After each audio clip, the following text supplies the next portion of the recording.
Ketua, Profesor Dr. Hairil Effendi MS. Minggu, tanggal 10 bulan November tahun 2024. Saya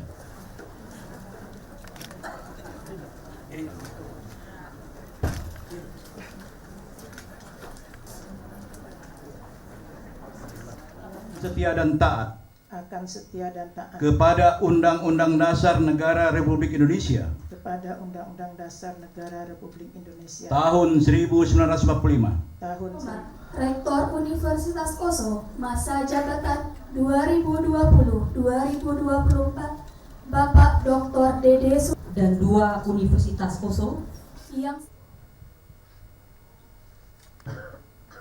perkenankanlah saya mengajukan pertanyaan kepada saudara. Apakah saudara bersedia?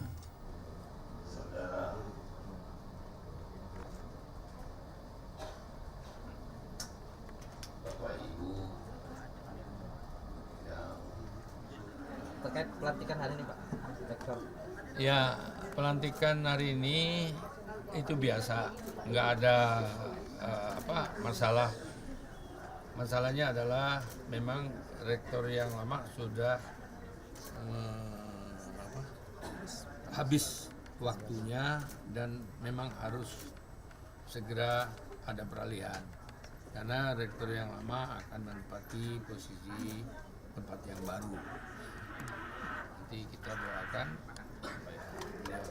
Nah, rektor yang baru ini adalah juga yang ada di dalam Universitas OSU ini, ya, Bu Liliana ini menggantikan Pak Dede, dan mereka sudah kerjasama hampir 10 tahun, 4 tahun ya, 4-5 tahun yang lalu, dan ini akan diteruskan oleh Ibu Rektor yang baru.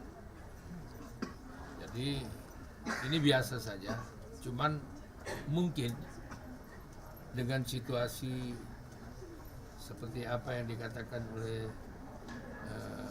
Profesor Hairil tadi, bahwa sekarang ini semakin meningkat tuntutan-tuntutan dalam pendidikan ini tugas berat dari Bu Rektor yang baru.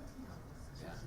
Jadi ini tentu nanti kita akan backup sepenuhnya agar kualitas daripada OSU Universitas ini benar-benar dapat memenuhi keinginan dan kepentingan bangsa ini dengan kualitas yang maksimal, kualitas yang lebih tinggi, dan kualitas yang betul-betul dibutuhkan oleh kepentingan di antara dekan-dekan sesuai dengan apa yang dilakukan oleh Universitas OSU itu sendiri.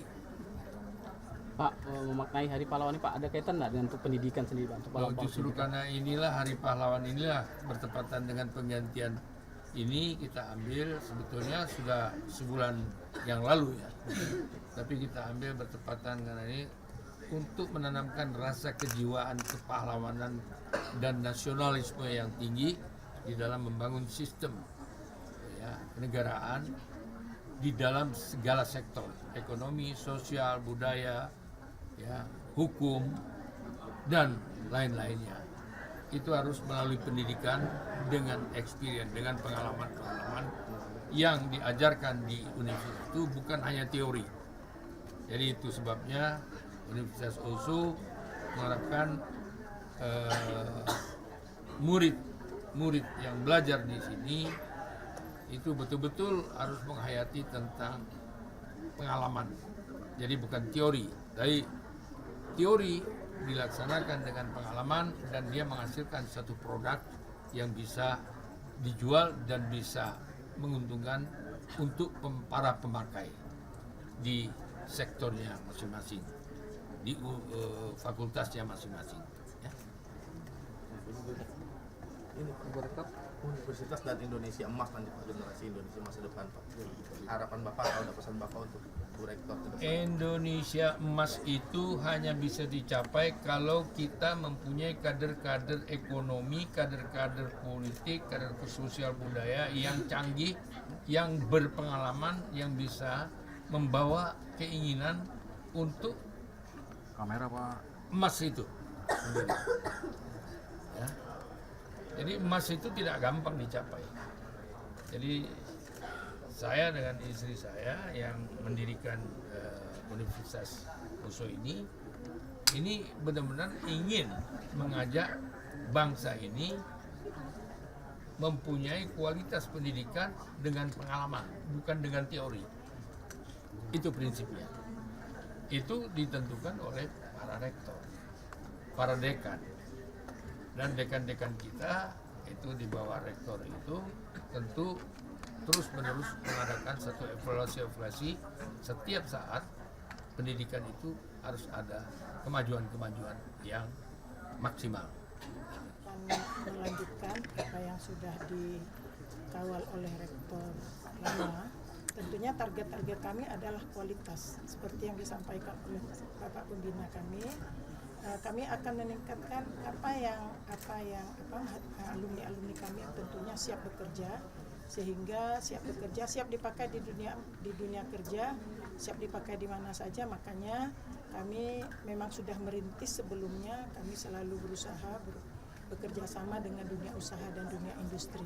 Yang kami kawal sebenarnya bukan hanya sekarang, saya akan melanjutkan apa yang sudah dilakukan oleh rektor lama.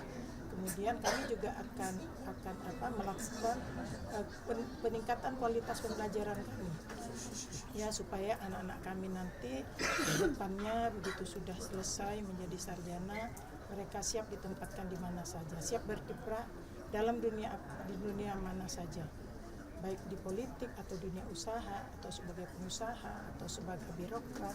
Itu yang perlu kami siapkan. Saya yakin insya Allah kami punya tenaga muda, dosen-dosen kami adalah dosen muda yang tentunya dosen muda ini akan mudah kita ajak bekerja sama.